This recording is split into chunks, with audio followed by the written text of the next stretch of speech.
Did you know the game of baseball is a Masonic ritual and that it was made up by Freemasons? Appropriately called America's pastime, baseball is less a sport than a ritual. It is slow-paced. The players are immobile most of the time, standing on geometric shapes. Philosopher Morris Raphael Cohen described baseball as a national religion.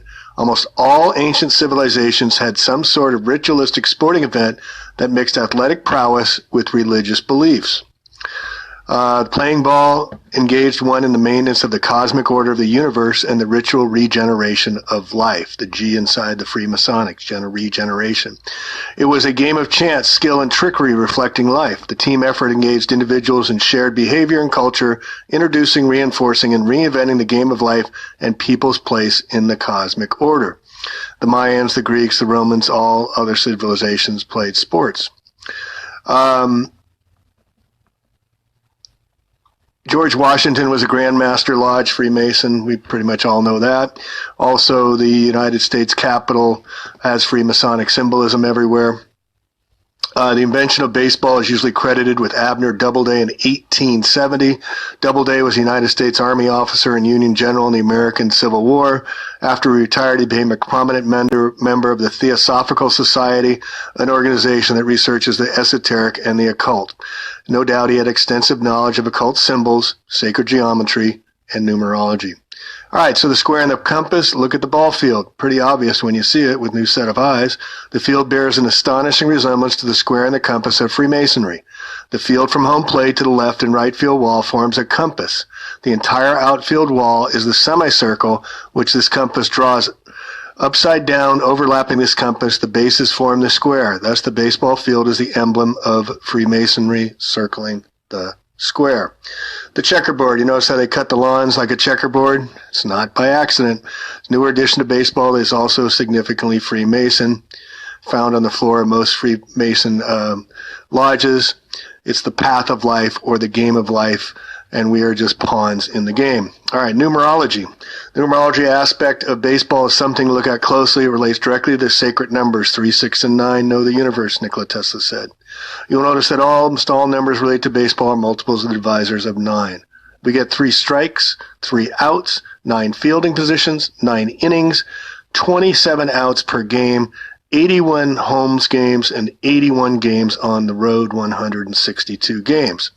The 3 bases represent the 3 degrees of the Blue Lodge, and in order to score or succeed, the player must reach home plate, and in order to advance to further degrees. The sacrifice fly. The batter at home plate is actually the baiter, and like bait, as the batter hits the ball, the masses get hooked in excitement, just like magic, lend their intense energy and focus to the Kabbalistic ritual. Do you ever think if we took all the energy you do in sports with our teams winning and whatnot and put that towards taking down the people that are trying to kill us all with geoengineering, vaccines, and, all the terrible things that are going on? What could we do? I wonder every day. The game on the diamond was played out so that the accuser could not rule over man, but the law would, the accuser being the pitcher. The pitcher-accuser stands upon the mound 66 Gilgul, or the place of the skulls. This is also the same spot as the Masonic G in the square and the compass. So the accuser or the pitcher stands in the place of God, or the grand architect, as the Masons call it.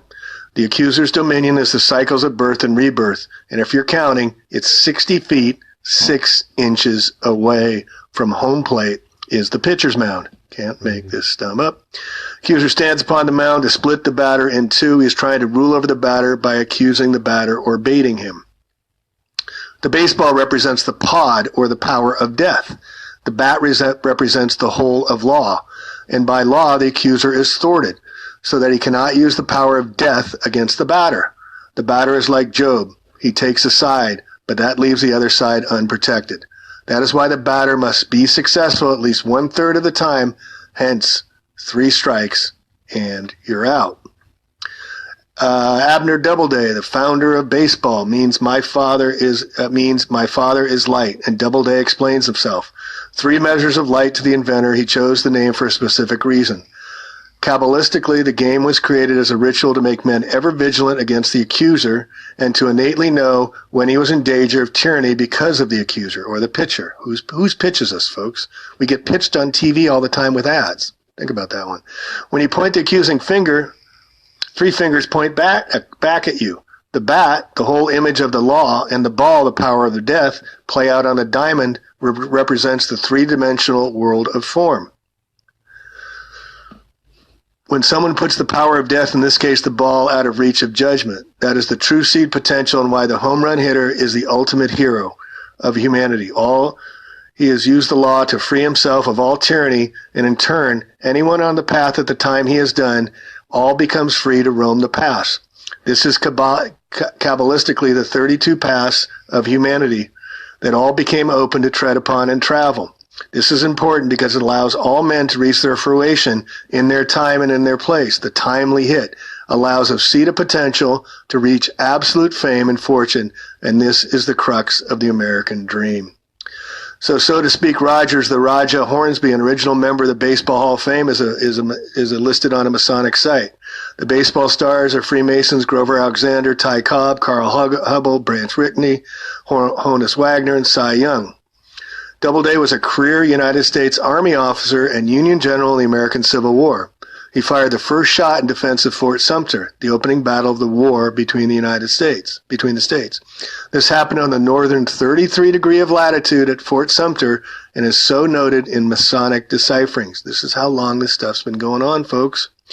By 1878, he was living in Mendham, New Jersey, from where that year he became a prominent member of the Theosophical Society.